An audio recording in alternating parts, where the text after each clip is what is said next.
Hello guys, in this video we are going to cover septal hematoma and septal perforation. Okay, septal abscess. Okay, sorry, septal abscess, septal hematoma. Okay, septal hematoma when get infected converted into septal abscess. Okay, what is the etiology of septal abscess? It is secondary to infection of septal hematoma, follows furuncle of the nose and upper lip, follows acute infection such as typhoid and measles. Okay.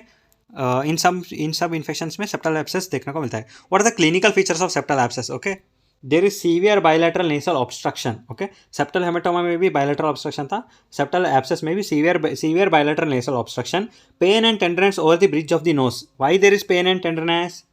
Okay, why there is pain and tenderness? बोलो थोड़ा.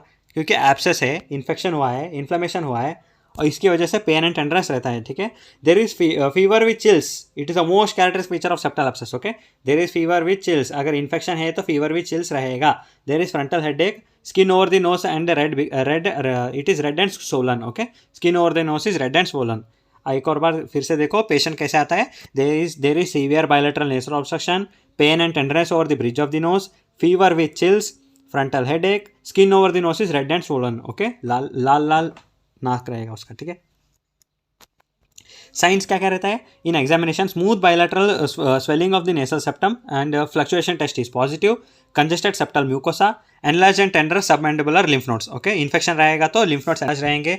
Bilateral swelling of the nasal septum रहेगा. जब हम दबा के रहते हैं तो फ्लक्चुएशन टेस्ट पॉजिटिव रहता है. Congested nasal septum that is reddish nasal septum. Okay, treatment क्या है? Drain the septal abscess immediately. Okay, yeah, it is also like one of the type of emergency, but septal hematoma is emergency condition. Okay, treatment: drain the abscess immediately. Incision is incision on the most dependent part of the abscess. Okay, जहाँ पे सबसे ज़्यादा swelling है वहाँ पे आप एक छोटा सा निक दे देते हो. ठीक है, removal of the piece of the septal mucosa plus necrotized piece of the cartilage by suctioning. Okay, we should remove that necrotized piece of the cartilage.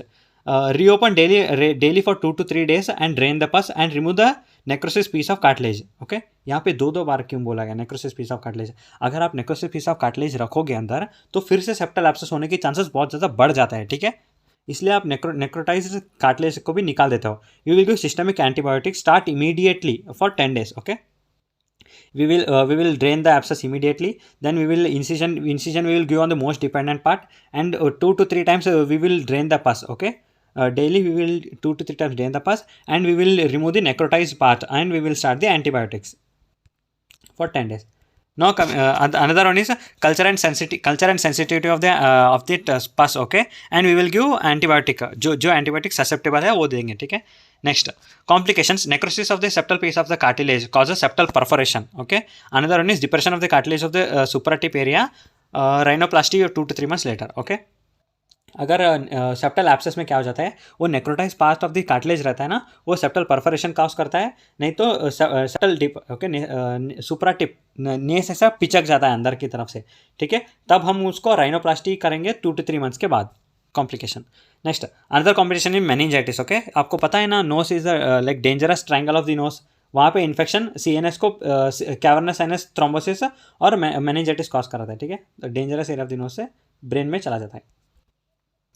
क्या क्या है? Necrotize pus of septal cartilage से septal perforation होगा और suppurative depression होगा. Another is meningitis and cavernous sinus thrombosis. Okay, no coming to septal perforation. Okay, septal perforation मतलब septum में एक होल हो गया. ठीक है, what is the aetiology? Traumatic perforation most common cause. अंदर is during submucosal resection, habitual nose pricking, to put the ornaments. Okay, like Rajasthan में ज़्यादा देखने को मिलता है. To put the ornaments, to put next is repeated cauterization of the septum with chemicals phenol, silver nitrate and trichloroacetic acid. Okay, like epistaxis में आप ज़्यादा cauterize करोगे तो आप परफोरेट करने के चांसेस बढ़ जाता है. क्या क्या है? Traumatic perforation like most common cause is submucosal resection, habitual nose pricking, putting for the ornaments and repeated cauterization. आप डायग्राम में देख सकते हो कितना अच्छे से यहाँ पे परफोरेट हो गया है. लाइक आप एक वन नोज आप उठाने के बाद दिख रहा है. Next pathologically septal abscess and nasal myiasis that is maggots of the nose. हम आगे पढ़ेंगे. ठीक है, next rhinolith. Okay, stone in the nose. This is I will make video on this also. Next is forearm body like battery causes pressure necrosis. Okay, battery में क्या रहता है, like अल्कलाइज्ड acidic रहता है बैटरी. ठीक है, उसकी वजह से वहाँ पे बहुत जल्दी नेक्रोसिस हो जाता है और परफोरेशन होता है. ठीक है, chronic granulomatous conditions like lupus, TB and leprosy. Okay, Next is syphilis of the bony part. Vaginous granulomatous, like granulomatous with polyangiitis, midline destruction of the lesion on the total septal destruction. What are the pathological causes? One is septal abscess and the nasal myolysis. Okay, septal abscess and nasal myolysis. Others are rhinolith in the nose, like a stone, foreign body आके वहाँ पे fibrosis करके stone बन जाता है. Calcium and magnesium salts get deposited, converted into rhinolith. Okay. Next is the foreign body and the battery that causes a pressure necrosis. Another one is a chronic granulomatous condition causes lupus, TB and syphilis. Okay. Vaginous granulomatous, that is granulomatous with polyangiitis. अब नाम change हो गया ठीक है. Midline destruction of the lesion causes total septal destruction. Drugs like chemicals, steroid spray on prolonged use of steroids causes nasal allergy and perforation, nasal decongestants, cocaine addicts, and occupational hazards like arsenic and soda ash. Another one idiopathic, that is unknown cause. Clinical features क्या हो जाता है, ठीक है. Whistling sound is produced. Okay, septal perforation causes a whistling sound during inspiration and expiration. That is small perforation. Large perforation causes obstruction of the nose and causes severe epistaxis when removed. Okay. ये nasal septum है, ठीक है, medial wall of the nasal septum.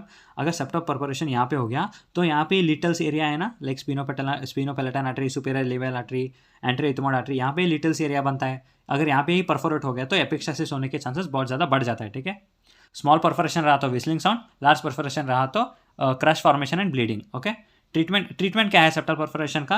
We will find the cause, like what are the disease pathology. पहले pathology eliminate करो, फिर बाद में perforation को ठीक करो, ठीक है. We will take biopsy of the granulation tissue and edge of the perforation. Inactive small perforation surgically close by plastic flaps. Okay. अगर स्मॉल परफोरेशन रहा तो surgically close by plastic flaps. Large perforation रहा तो it is difficult to close. That is, aim is to keep the nose gush free of alkaline nasal douches, or apply bland or ointment, or apply thin Cyalastic button to relieve the symptoms. Okay, तो this is a Cyalastic button. Okay, इस button को लेके जाके उधर perforation में डाल देना, ठीक है. हियर आप देख सकते हो septal perforation due to putting of the ornaments यहाँ, ठीक है. That's it. This was septal perforation and septal abscess. चलो मिलते हैं अगले वीडियो में, तब तक के लिए जय हिंद, जय भारत, बाय बाय.